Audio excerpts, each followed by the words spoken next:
بس رمضان کی سب سے بڑی تیاری کیا ہے کہ اپنے دلوں کو صاف کر لو پہلے سے، کہ جس دل میں نفرت ہو، بغض ہو، کسی کے لیے غصہ ہو، کسی کے لیے کیا کیا جذبے ہوں، دل صاف کرنا۔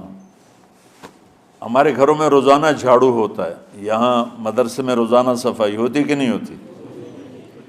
چونکہ دنیا کی اصل گندگی ہے تو جھاڑو ہاتھ سے نہیں چھوٹ سکتا۔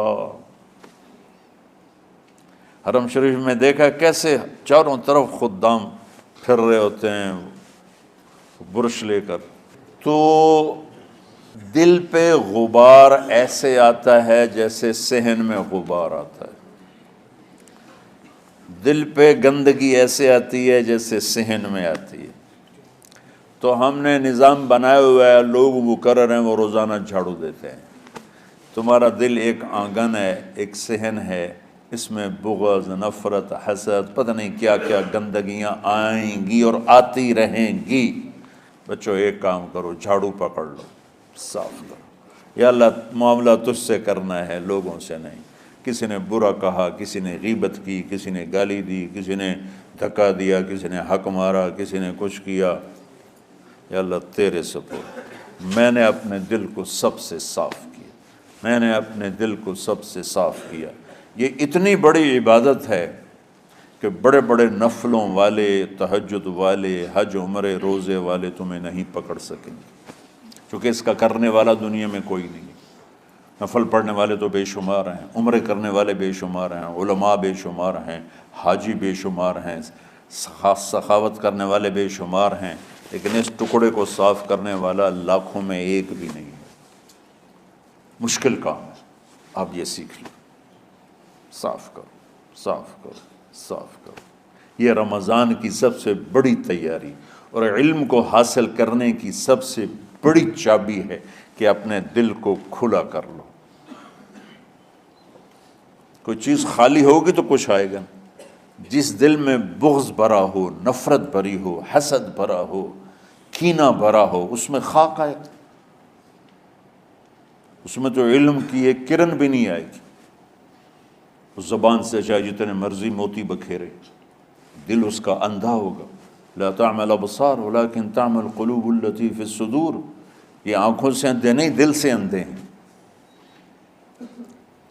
تو بچوں اپنے دل کو صاف کرنا سیکھو۔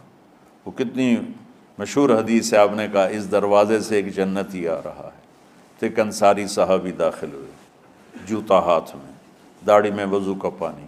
اگلے دن اس دروازے سے ایک جنتی آ رہا ہے، تو ایک صحابی آئے، ہاتھ میں جوتا، داڑھی میں وضو کا پانی۔ وہی صحابی اگلے دن اس دروازے سے ایک جنتی آ رہا ہے، تو وہی صحابی 3 دن جنت کی بشارت لی انہوں نے۔ اس صحابہ کی جماعت میں ایک شخص ہیں جن کا نام ہے عبداللہ بن عمرو بن عاص۔ ان سے بڑا عبادت گزار صحابہ میں کوئی نہیں تھا، نہ سابقین میں نہ متاخرین میں، نہ پہلوں میں نہ بعد والوں میں۔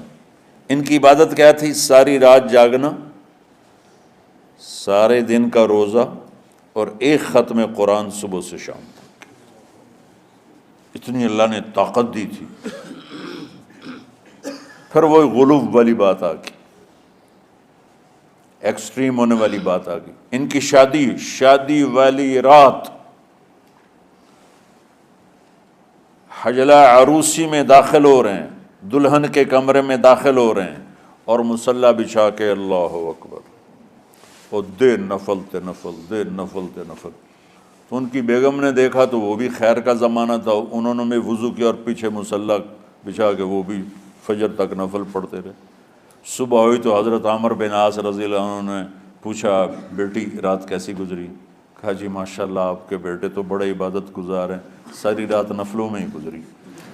تو وہ ان کو شکایت کر دی۔ حضرت عمرو بن عاص کو اتنا غصہ چڑھا، وہ بیٹے کو تو کچھ نہیں کہا، کتنی حکمت کی بات ہے، سیدھے گئے اللہ کے نبی کے پاس، یا رسول اللہ یہ عبداللہ دیکھیں کیسا نادان ہے، اس کی شادی کی ساری رات نفل پڑھتا رہا۔ تو آپ کہتے ہیں ماشاء اللہ کتنی بڑی بات ہے، نفلوں میں گزر گئی، رات بھی نفلوں میں گزر گئی۔ تو آپ نے حضرت عبداللہ بن عمر کو بلا کے ڈانٹا کہ تو نے مہینے میں 3 دن روزے رکھنے ہیں، بس اس سے زیادہ نہیں رکھنے، اور ہفتے میں 1 قرآن ختم کرنا ہے۔ کہا یا رسول اللہ میرے اندر طاقت زیادہ ہے۔ پھر اچھا 15 دن روزے رکھنے، کہ نہیں میرے اندر طاقت زیادہ ہے۔ آپ اس کو تھوڑا تھوڑا کر کے گھٹاتے رہے، اور وہ ہر دفعہ نہیں یا رسول اللہ میرے اندر طاقت زیادہ ہے۔ تو آخر میں آپ نے کہا اچھا چلو صوم داؤدی پہ آ جاؤ، 1 دن روزہ رکھو، 1 دن افطار کرو، اور 3 دن سے پہلے قرآن ختم نہیں کرنا۔ تو آپ نے اس کو پیچھے کیا۔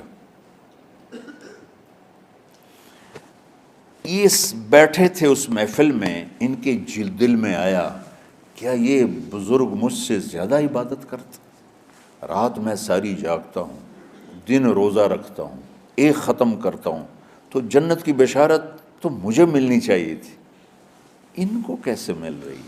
یہ کسی کتاب میں نہیں لکھا کہ یہ ان کا جذبہ تھا، لیکن جو کہ میں ان کی سیرت کو جانتا ہوں تو مجھے خیال آتا ہے کہ ان کی نفسیات میں یہ بات آئی ہوگی، چونکہ صرف انہی کو خیال آیا کہ میں جا کے دیکھتا ہوں کہ یہ بزرگ کیا کرتے ہیں۔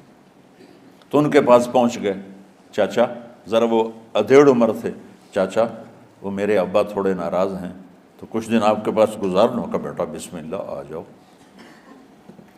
اب رات ہوتے ہی عشاء کی نماز پڑھ کے انہوں نے جلدی سے چادر اوپر لی اور یوں سراغ کر کے ان چاچے کو دیکھنے لگے ایسے کر کہ اب یہ کیا ساری رات سجدہ کرے گا، اور ساری رات روتے روتے روتے روتے مصلی گیلا ہو جائے گا، یا ساری رات رکوع کرے گا، ساری رات قیام کرے گا، ساری رات قرآن پڑھے گا، اس تصور سے یوں دیکھ رہے۔ اور وہ بزرگ صحابی تشریف لائے، سرانے پہ سر رکھا، اللہم بسمک اموت و احیا، ہو گئے۔ اب یہ دیکھ رہے ہیں ابھی اٹھیں گے، ابھی اٹھیں گے، ابھی اٹھیں گے، اٹھے نا، فجر کی اذان پہ اٹھے۔ اب یہ تو حیران پریشان ہو گئے کہ یہ کیا ہو؟ اس زمانے میں تو منافق تہجد نہیں چھوڑتے تھے ڈر کے مارے کہ پتہ نہ چل جائے ہمارے کفر کا، تو یہ چاچا جنت بھی لے گیا تو ستا بھی پیا کہ چلو کل دیکھوں گا۔ اگلی رات پھر چادر سر پہ کر کے اور یوں سوراخ کر کے لیٹے ہوئے اور دیکھ رہے۔ چاچا پھر تشریف لے اور سرانے پہ سر رکھا، اللہم بسمک اموت و احیا، ہو گئے۔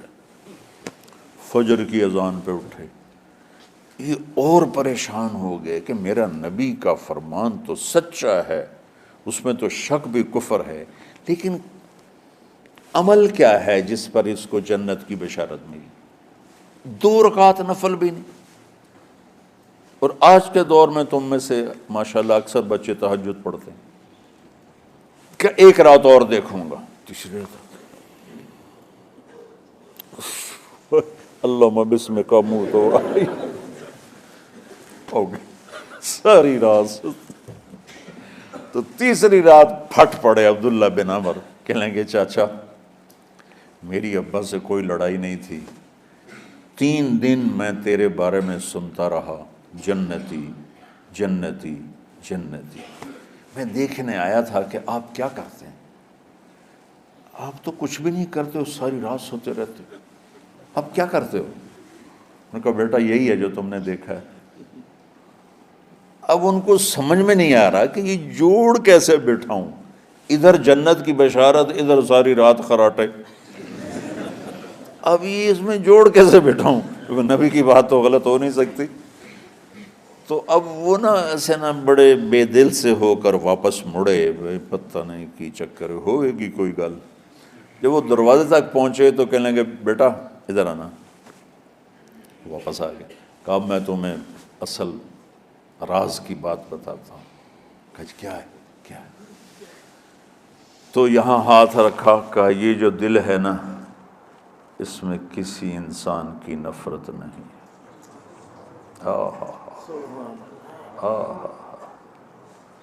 اور جب اللہ کسی کو رزق دیتا ہے، عزت دیتا ہے، مجھے کبھی حسد نہیں ہوا، مجھے خوشی ہوتی۔ تو عبداللہ بن عمر نے کہنا تھا ہاں یہ بات ہے، نہیں، انہوں نے کہا ہاذا ہوا، اچھل کے کہنے لگے ہاذا ہوا، ہاں ہاں ہاں ہاں یہی ہے یہی ہے یہی ہے۔ پھر کہنے لگے چاچا پر یہ میرے بس کا نہیں ہے، کون کرے گا یہ؟ اتنے بڑے آدمی ہو کر کہہ رہے ہیں کہ یہ میرے بس کا نہیں۔ تو بچوں، دنیا میں جنتی بننا ہے اور علم اللہ سے لینا ہے تو اسے صاف کر دو،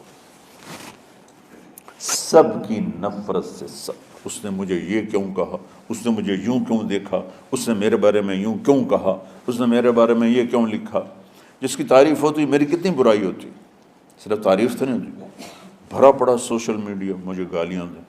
اللہ کے فضل سے میرے دل میں ایک ذرے کے برابر کبھی کوئی منفی جذبہ نہیں آیا، آئے تو میں دھو کے صاف کر دیتا ہوں، یا اللہ میں نے اپنے دل کو صاف کیا، میرا معاملہ تیرے ساتھ ہے، کسی کے ساتھ نہیں۔ یہی آپ رمضان کی سب سے بڑی تیاری، علم کے حاصل کرنے کا سب سے بڑا ہتھیار آپ کو یہ نہیں ہے کہ تمہیں کتابیں یاد ہو جائیں، تمہیں اشعار یاد ہو جائیں۔ تو ساری امت سے کہتا ہوں رمضان کا استقبال کرو دلوں کو صاف کر کے، نفرتوں کو مٹا کے، مذہبی نفرت، دنیاوی نفرت، رشتوں کی نفرت، بول چال کی نفرت، سیاست کی نفرت، لین دین کی نفرت، ان سب سے اپنے دل کو صاف کرو تاکہ رمضان میں اللہ نے علم اتارا، اللہ تعالیٰ آپ کو علم عطا فرمائے، اور باقی لوگ جو عام دنیا میں زندگی گزار رہے ہیں ان کے دلوں میں اللہ رمضان کا نور اتارے اور ہدایت کا نور اتارے۔ یہ سب سے بڑی تیاری ہے اس کی۔ اور کسی سے گلہ ہے، غصہ ہے، ناراضگی ہے، کسی سے بولتے نہیں ہو، ابھی سے شعبان آ چکا ہے، آپ شعبان سے رمضان کی تیاری شروع فرما دیتے تھے، تو اس کی تیاری کیا ہے؟ وہ دلوں کو صاف کرو، معاف کرو، معافی مانگو، تمہارا قصور نہیں پھر بھی معافی مانگ لو، دلوں کو صاف کرو، اور اللہ سے سخاوت مانگو کہ اللہ کو سخی بھی پسند ہے اور صاف دل والا بھی پسند ہے۔